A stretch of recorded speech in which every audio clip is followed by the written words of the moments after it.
তখন এখানেও যেমন একটা করেছে, আবার ওইখানেও ওইভাবে করতে হবে, আবার এগুলোকে ব্রেসিং দিয়ে আটকাতে হবে। এইভাবে যেটা আমি এখানে ঢুকিয়েছিলাম যে ওই ওয়ালটাকে ধরে রেখেছিল, এইগুলোর নাম হচ্ছে যে নিডল। এই বিল্ডিংটাকে না আপলিফট করে নেয়, কিছু জিনিসপত্র আছে এইভাবে কিছু দিয়ে এটাকে আপলিফট করে নেয়, ওপরের পার্টটাকে ঠিক রাখে।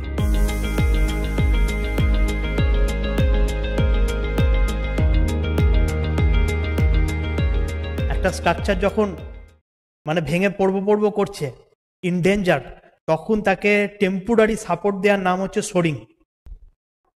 Temporary support given to improve the lateral strength of wall during repair, alteration, etc.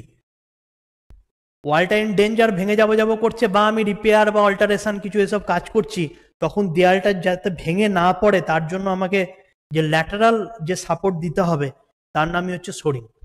ঠিক আছে, কেসটা ক্লিয়ার? এই ধরনের কাজ আমি করেছি, এই ধরনের কাজ করেছি কলকাতায় কেএমডিএতে। কেএমসিতে তো এই ধরনের কাজ প্রায়ই হয়।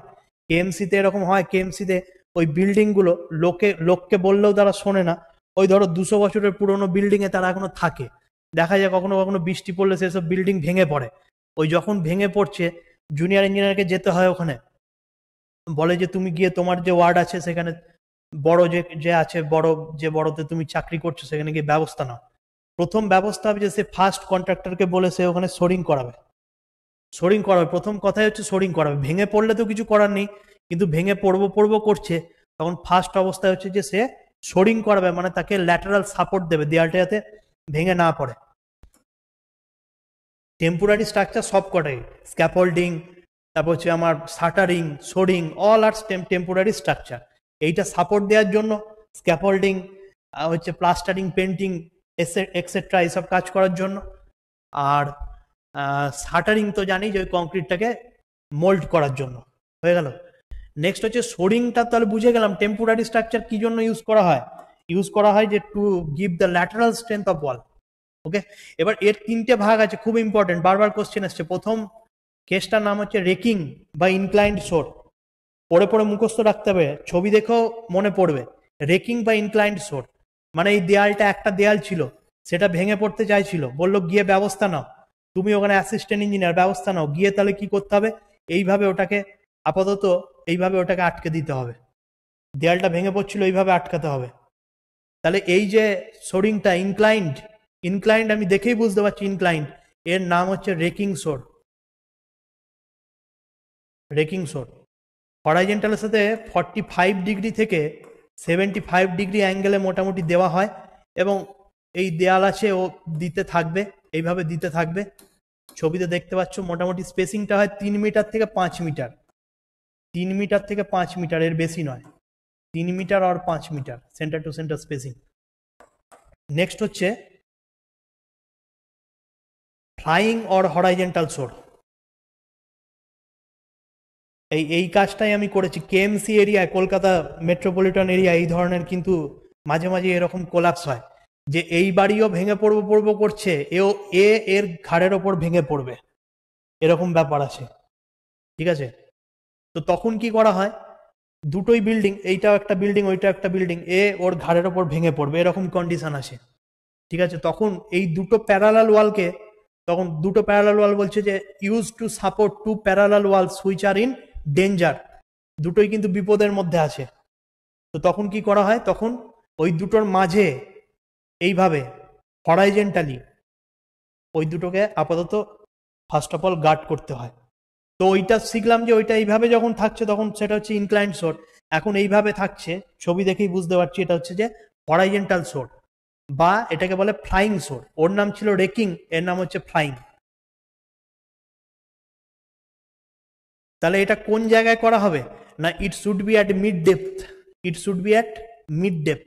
কেন মিড ডেপথে, কারণ ওইখান দিয়ে সিজিটা পাস করার চান্স সবচেয়ে বেশি। যদি তাও নাও হতে পারে, কিন্তু ওইখান দিয়ে সিজিটা পাস করার চান্স, সেন্টার অফ গ্র্যাভিটি ওই জায়গা দিয়ে পাস করার চান্স সবচেয়ে বেশি। সেই জন্য মিড ডেপথে করা হয়। সবসময় যে ওই দিয়ে পাস করবে তা নয়, কিন্তু অ্যাপ্রক্সিমেটলি ওইখানে পাস করতে পারে ওই জায়গা দিয়ে। তো মিড ডেপথে কিন্তু এই জিনিসটা করা হয়। এবার যদি সিঙ্গেল ফ্লাইং শোর করা হয়, মানে একটাই এইরকম দেয়া হবে, কত স্প্যানের ক্ষেত্রে না 9 মিটার যতক্ষণ স্প্যান থাকবে ততক্ষণ সিঙ্গেল ফ্লাইং শোর করবে। আর যখন 9 মিটার এক্সিড করে যাবে তখন আবার ডবল ফ্লাইং সোর করতে হবে। এইটা সিঙ্গেল, যখন স্প্যানটা হচ্ছে কিনা 9 মিটার। এবার 9 মিটারের বেশি জায়গা আছে, এটা যেমন যদি 9 মিটারের বেশি জায়গা হয় তখন এখানেও যেমন একটা করেছে, আবার ওইখানেও ওইভাবে করতে হবে, আবার এগুলোকে ব্রেসিং দিয়ে আটকাতে হবে। তাহলে একে বলবে তখন ডবল ফ্লাইং সোর। তখন কি বলবে, 9 মিটারে এক্সিড করলে এটাকে বলবে double flying shore for span exceed 9 metre. তো এই হচ্ছে ব্যাপার, দেখতে পাচ্ছ এখানে সোরিং করেছে। নেক্সট চলে যাব, এবার দুটো পজিশন হয়ে গেল। এবার লাস্ট পজিশন যেটা বাকি আছে, যে এইটা আমি এইভাবে জাস্ট ভার্টিক্যাল দেবো, তার নাম হচ্ছে ডেড সোর আর ভার্টিক্যাল সোর। ডেড সোর আর ভার্টিক্যাল সোর, ডেড মানে কিন্তু ডেড সোর মানে মৃত নয়, ডেড সোর মানে হচ্ছে ডেড লোডকে যে ক্যারি করে। যখন ধরো আমি বলছি যে আমার একটা ধরো এমনি দেওয়াল আছে, হ্যাঁ এমনি দেওয়াল রয়েছে, এবার এমনি রুফ স্ল্যাব আছে, ওইভাবে চলে গেছে। এই দেওয়ালটার আমি এই নিচের পার্টটা রিপেয়ার করব, বা আমি এইখানে একটা দরজা বা কিছু একটা করতে চাইছি, ঠিক আছে, একটা দরজা করতে চাইছি, কিন্তু ওপরের পার্টটাকে আমি কিন্তু ডিস্টার্ব করব না। এরকম যখন কেস আসবে তখন ধরো ওপরের এইটুকু পার্টকে আমি ডিস্টার্ব করব না, আমি ধরে নিয়েছি এইটুকু পার্টকে ডিস্টার্ব করব না, কিন্তু নিচের এই পার্টটাকে আমি ভেঙে ফেলবো, দিয়ে এখানে আমি দরজা করব বা কিছু একটা করতে চাইছি, আমি জানলা করছি বা কিছু করতে চাইছি, কিন্তু ওপরের ওই পার্টটা ডিস্টার্ব হবে না।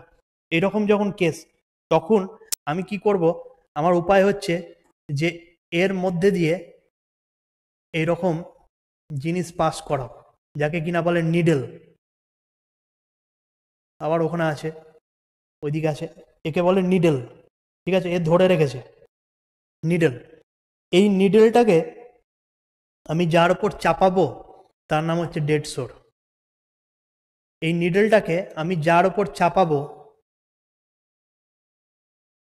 তার নামই হচ্ছে ডেড সোর বা ভার্টিক্যাল সোর।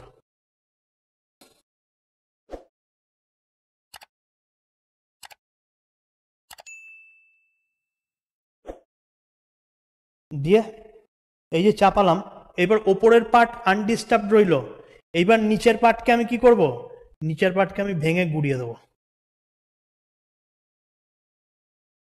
নিচের পার্টকে এবার আমি ভেঙে দেবো।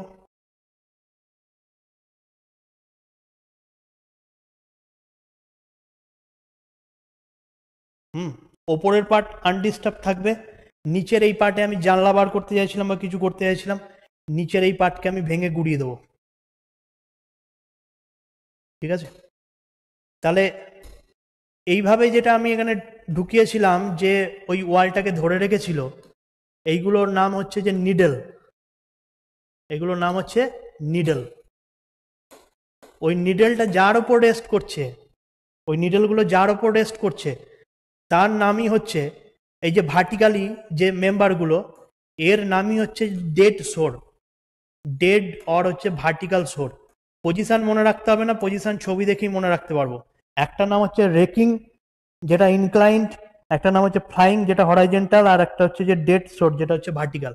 কেন ডেড সোর বললো, কারণ ওই দেওয়ালের লোড এবং ওই দেওয়ালের লোডটা কোথায় ডিস্ট্রিবিউট হচ্ছে, এই নিডেলের ওপর, সেই লোডটাকে নিচ্ছে এই সোরটা, মানে অন্য লোডকে নিচ্ছে, অন্যের ডেড লোডটাকে নিচ্ছে, সেই জন্য এর নাম হচ্ছে ডেড লোড, এই ডেড সোর আর হচ্ছে ভার্টিক্যাল সোর। কখন ইউজ করা হবে না, যখন আমি ওপরের পার্টটাকে কি করব, ওপরের পার্টটাকে যখন আমি needle is provided through the wall which is supported on dead shore when opening have to enlarge বা bottom part of opening have to dismantle, নিচের পার্টটাকে ভেঙে দেবো without affecting the top part. ওপরের পার্টটাকে কিছু হতে দেবো না, কিন্তু নিচের পার্টটাকে ভেঙে দেবো, তখন আমি এই ধরনের ভার্টিক্যাল সোরিং ইউজ করব। তাহলে হয়ে গেল, সোরিং এর ব্যাপারটা হয়ে গেল। লাস্ট যেটা রয়েছে সেটা হচ্ছে যে আন্ডারপিনিং। আন্ডারপিনিং মানে হচ্ছে যে process of স্ট্রেনদেনিং and existing foundation or two construct, এটা TWO নয় TO2, two construct a new foundation below existing foundation or to repair cracks on lower most part of building or two construct basement it is used. মানে এটা কি বলতে চাইছে বোঝো, মানে বলতে চাইছে যে আমার একটা বাড়ি হয়ে গেছিল, এবার এর ফাউন্ডেশন ছিল, এর ফাউন্ডেশনে কিছু ডিফেক্ট পাওয়া গেল, ক্র্যাক ফ্র্যাক ইত্যাদি এইসব ডিফেক্ট পাওয়া গেল, হয় এই ফাউন্ডেশনটাকে পাল্টাতে হবে, নয় ক্র্যাক রিমুভ করতে হবে, কিছু একটা করতে হবে।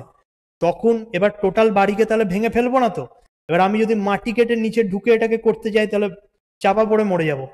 এই বিল্ডিংটাকে না আপলিফট করে নেয়, কিছু জিনিসপত্র আছে এইভাবে কিছু দিয়ে এটাকে আপলিফট করে নেয়, ওপরের পার্টটাকে ঠিক রাখে, দিয়ে নিচের পার্টে নতুন ফাউন্ডেশন দেয় বা রিপেয়ার ফিপেয়ার করে ওইটাকে আবার ওর সাথে কনস্ট্রাক্ট করে দেয়। কোশ্চেন যখন আসবে তখন এটা ফট করে মেরে দেবো, এটার নাম হচ্ছে আন্ডারপিনিং। যখন বলবে process of strengthening an existing foundation or to construct a new foundation below existing foundation or to repair crack, মানে নিচে আমি কিছু করতে চাইছি, এটাকে স্ট্রেনথেনিং করতে চাইছি বা নতুন ফাউন্ডেশন করছি বা ক্র্যাক রিপেয়ার, যাই হোক এইসব করার যে প্রসেস তার নাম হচ্ছে যে আন্ডারপিনিং। এই হচ্ছে ব্যাপার।